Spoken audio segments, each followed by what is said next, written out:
एक भी शिक्षक को कोई हटा नहीं सकता है। अगर किसी शिक्षक को हटाने की साजिश हुई तो ईंट से ईंट बजा देंगे। देश किसी के बाप का नहीं है। हमारे बीच हैं परिवर्तनकारी प्रारंभिक शिक्षक संघ के प्रदेश अध्यक्ष ब्रजवासी जी और इनके साथ हैं लखनलाल निषाद जी। बहुत बहुत स्वागत है। सर, नियोजित शिक्षकों को राज्यकर्मी बनाने के लिए एक सक्षमता परीक्षा होगी, इसमें 3 अवसर दिए जाएंगे और इसमें पास नहीं करने वाले नियोजित शिक्षकों को हटा दिया जाएगा। इस पर आप क्या कर रहे हैं? आपकी प्रतिक्रिया क्या है? महज एक अनुशंसा है। यह अनुशंसा कैबिनेट में जाना है और सरकार को इस पर निर्णय लेना है। यह कमेटी कोई सरकार नहीं है। हमारे तमाम शिक्षक साथी आश्वस्त रहिए, यह कमेटी की जो अनुशंसा है यह कोई सरकार का निर्णय नहीं है, यह कमेटी की एक अनुशंसा है। ये लोग कह रहे हैं कि ऐसा कर दीजिए, लेकिन सरकार में जाने से पहले, सरकार को कोई निर्णय लेने से पहले विधि विभाग में कोई फाइल जाता है ना, तो विधि विभाग से होकर कहीं कोई फाइल कैबिनेट में जाएगा तो विधि विभाग इस पर निर्णय करेगा ना कि आप इसको कैसे हटा सकते हैं। यह नहीं हटा सकते हैं। किसी को भी इस देश के अंदर में इतनी शक्ति प्राप्त नहीं है कि एक बार कोई भी कर्मचारी 60 वर्ष के लिए बहाल हो गया तो उसको बीच में हटा दीजिए। इसलिए कोई भी कर्मचारी, अच्छा ऐसा भी, ये भी सोचने की बात है, अभी नियोजित शिक्षक किसके कर्मचारी हैं? तो नियोजित शिक्षक स्थानीय निकाय के कर्मचारी हैं, लोकल बॉडीज हैं। और लोकल बॉडी जो है यह ऑटोनोमस है, यह स्वायत्त है, इसकी स्वायत्तता है, इसकी ऑटोनॉमी है और इसको कोई भी व्यक्ति डायरेक्ट नहीं कर सकता है। हम जो कर्मचारी हैं वह कर्मचारी स्थानीय निकाय के हैं और उसको हटाने की अनुशंसा कौन कर रहा है? तो शिक्षा विभाग। ये रेलवे के कर्मचारी को डाक विभाग का प्रधान सचिव कहेगा हटा दीजिए, ये चलने वाला है? कौन कानून में भाई? इसलिए ये सब चलने वाली बात नहीं है। एक भी नियोजित शिक्षक को 60 वर्ष की सेवा पूर्ण करने के पूर्व हटाने की ताकत किसी में नहीं है। और इस प्रकार से जो कुछ भी किया जा रहा है यह जानबूझकर शिक्षकों को में दहशत पैदा करने के लिए, एक मानसिक दबाव बनाने के लिए, या मनोवैज्ञानिक दबाव बनाने का, यह प्रेशर पॉलिटिक्स है, इसके अलावा कुछ नहीं है। कोई भी शिक्षक नहीं। सरकार नियोजित शिक्षकों को राज्यकर्मी का दर्जा देना चाहती है। इसके लिए एक साधारण परीक्षा लेना चाहती है। परीक्षा में पास होने पर राज्यकर्मी का दर्जा मिल जाएगा। फिर नियोजित शिक्षक परीक्षा का बहिष्कार क्यों कर रहे हैं? यही बात नहीं समझ पा रहे लोग, या सरकार नहीं समझ पा रही है, या जानबूझ करके ये सब षड्यंत्र किया जा रहा है। सक्षमता परीक्षा, आखिर शिक्षकों की जो आपत्ति है वह यह आपत्ति है कि सक्षमता परीक्षा क्यों, बार बार यह परीक्षा क्यों? अब जो सरकार है, वर्तमान में जो सरकार बनी है, हालांकि अभी फ्लोर टेस्ट होना बाकी है, लेकिन अभी जो सरकार बनी है इस सरकार में भारतीय जनता पार्टी भी अब शामिल हो गई है। इस सरकार में अब एनडीए की सरकार बन गई। भारतीय जनता पार्टी के लोग 13 जुलाई को पटना में प्रदर्शन किए थे कि नियोजित शिक्षकों की परीक्षा नहीं हो और इन्हें सीधे राज्यकर्मी बनाया जाए। इसी मांग को लेकर वो भी प्रदर्शन किए थे। और प्रदर्शन ही नहीं किए थे, इसमें जितने भी भारतीय जनता पार्टी के नेता हैं, बिहार के जो बड़े बड़े नेता हैं, सभी लोग बुरी तरह से लाठी खाए थे। इसी सरकार के मुखिया, उस समय मुख्यमंत्री नीतीश कुमार जी थे और वर्तमान में भी वही हैं। और लाठी खाए सिग्रीवाल साहब, माननीय सांसद का कपार फाड़ दिया गया, पुलिस के द्वारा लहूलुहान हो गए। सभी लोगों को एकदम मकई की तरह थुड़ा गया पुलिस के द्वारा। तो अब तो आ गए हैं सरकार में।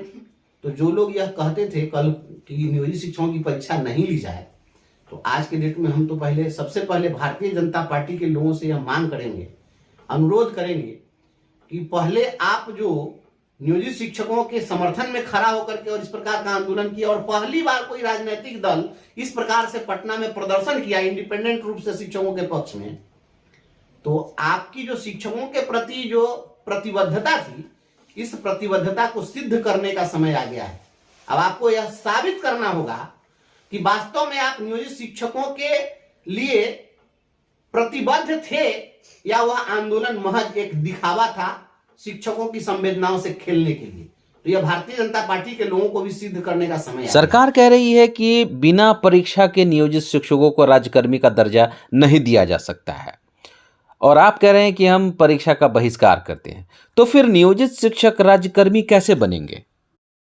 बात जहां तक है परीक्षा की, तो भारतीय जनता पार्टी के लोगों को मैं यह बताना चाहता हूं, अब एनडीए गठबंधन के महत्वपूर्ण घटक हैं, लार्जेस्ट पार्टी हैं सरकार में, इन्हीं की सरकार मध्य प्रदेश में पहले भी थी, अभी भी है। और वहां 1 जुलाई 2018 से वहां के जितने भी संविदा शिक्षक थे, उन सभी संविदा शिक्षकों को बिना किसी परीक्षा के सभी लोगों को राज्यकर्मी का दर्जा दे दिया गया। यह मध्य प्रदेश के अपने पूर्व मुख्यमंत्री माननीय शिवराज सिंह चौहान से ये लोग जानकारी ले लें। मामा के नाम से फेमस हैं, मामा बता देंगे कि मध्य प्रदेश में किस प्रकार से हुआ। तो जब भाजपा की सरकार मध्य प्रदेश में है, जहां पर बिना परीक्षा के शिक्षकों को राज्यकर्मी बनाया गया, तो अब फिर बिहार में भी जब भाजपा की सरकार है तो यहां परीक्षा क्यों? या देश जब एक ही है और एक ही पार्टी की सरकार 2 जगह हुई, तो एक जगह परीक्षा नहीं ली गई तो दूसरी जगह परीक्षा क्यों? और मैं यह बता दूं कि उड़ीसा में भी यही व्यवस्था है। वहां पर जो लोग बहाल होते हैं, लोकल बॉडी से बहाल होते हैं, और बहाली के बाद उनको 6 वर्षों की सेवा जब पूरी हो गई, उन लोगों को वहां पर राज्यकर्मी का दर्जा दे दिया जाता है। तो वहां परीक्षा नहीं ली जाती है। तो जहां जहां परीक्षा नहीं ली जाती है और सीधे राज्यकर्मी बनाया जाता है, क्या उस राज्य में कानून नहीं है? सबसे ज्यादा कानून बिहार के लोग पढ़ लिए हैं, यहीं के हाकिम लोग, सरकार के लोगों को ज्यादा कानून है, उन लोगों को नहीं है। वो सब हिंदुस्तान से बाहर का राज्य है। परीक्षा क्यों? तो मैं बता दूं कि अभी जो परीक्षा ली जा रही है, हम परीक्षा के सीधे विरोधी भी नहीं है। हम यह नहीं कहते हैं कि आप परीक्षा मत लीजिए, लेकिन परीक्षा किस तरह की होगी, यह महत्वपूर्ण चीज है। तो फिर परीक्षा का बहिष्कार क्यों कर रहे हैं? मैं बता दूं कि अभी जो परीक्षा ली जा रही है, हम परीक्षा के सीधे विरोधी भी नहीं है। हम यह नहीं कहते हैं कि आप परीक्षा मत लीजिए, लेकिन परीक्षा किस तरह की होगी, यह महत्वपूर्ण चीज है। बिहार के शिक्षकों को परीक्षा पर बहुत आपत्ति नहीं है, आपत्ति है इनके परीक्षा के तरीका पर। ये कह रहे हैं कि हम जो परीक्षा लेंगे यह सक्षमता परीक्षा होगी, और इस परीक्षा में हम वही सिलेबस रखेंगे जो सिलेबस बीपीएससी के द्वारा परीक्षाओं के लिए पूर्व में ट्री 1 ट्री 2 में निर्धारित है, ट्री 3 के लिए निर्धारित है। तो जो बीपीएससी का सिलेबस है, उस सिलेबस को आप 20 वर्षों से काम कर रहे हैं शिक्षकों पर आप इंपोज कर रहे हैं, उस पर थोप रहे हैं कि आपको भी उसी सिलेबस से परीक्षा देना है। ये कौन सा तरीका है? यह गंभीर विषय है, सरकार को इस पर सोचना पड़ेगा, और यह गैर कानूनी भी है।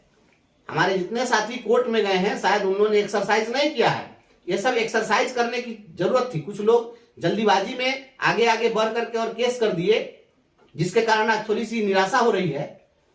नहीं तो ये तमाम मुद्दे हैं, ये विषय हैं। आप किसी की परीक्षा लेंगे तो परीक्षा का कुछ तो मापदंड होगा इस देश के अंदर में। आप किसी की भी अग्नि परीक्षा लेना शुरू कर दीजिएगा। अब शिक्षक है तो उसको कहिएगा कि आप कल से राइफल चलाना नहीं जानते हैं तो आपको हटा देंगे।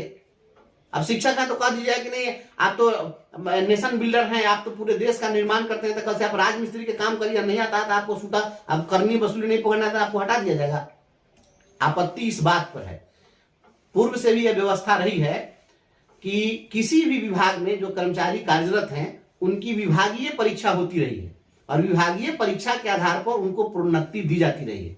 तो आपको अगर हमारा स्टेटस बदलना है, राज्यकर्मी का दर्जा देना है, परीक्षा लेना है, तो विभागीय परीक्षा लीजिए। विभागीय परीक्षाएं कैसे ली जाती है हम बता दें, यह तकनीकी विषय है। ऐसा मामला एक सुप्रीम कोर्ट में गया था, और उसमें जो रिटायर्ड जस्टिस थे, वो रिटायर्ड जजेस को फिर से बहाल करना था, और उसके लिए भारत सरकार एक सर्कुलर लाई थी, और उस सर्कुलर में कही थी कि इन लोगों को बजाबता फिर हम एग्जाम लेंगे और पास करेंगे, तभी फिर से इनको हम जज बनाएंगे।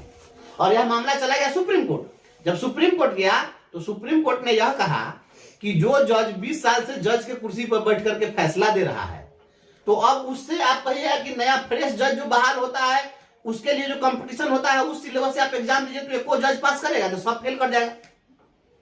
आपको अगर परीक्षा लेना है तो इनके 20 साल के कैरियर का जो परफॉर्मेंस है, आप उस परफॉर्मेंस के आधार पर आप इनको प्रमोट करिए।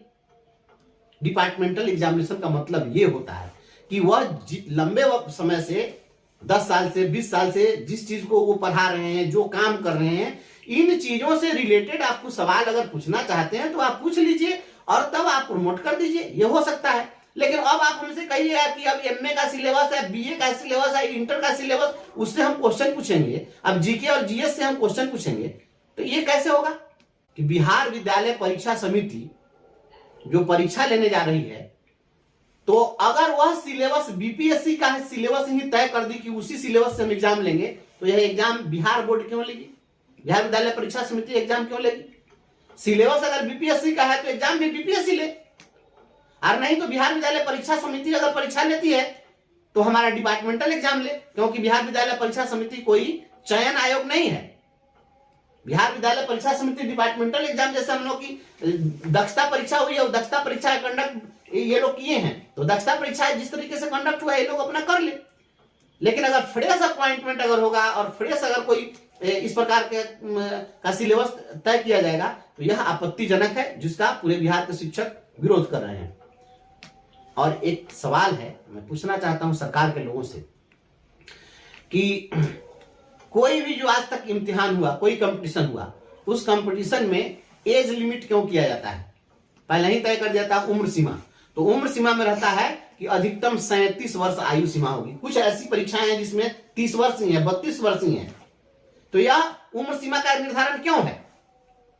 यह उम्र सीमा का निर्धारण इसलिए है क्योंकि यह सरकार, यह जो व्यवस्था है वह इस बात से सहमत है, इस बात को मानती है और जानती है, यह व्यवस्था, यह सरकार, सिस्टम के लोग जानते हैं इस बात को कि 40 वर्ष की अधिकतम जिनकी आयु सीमा हो गई, वह 40 वर्ष की उम्र सीमा के बाद लोग उस परीक्षा को देने के लायक नहीं रह जाते हैं। उनकी मानसिक क्षमता, शारीरिक क्षमता, उनकी अवस्था उस परीक्षा को फेस करने के लायक नहीं रह जाती है।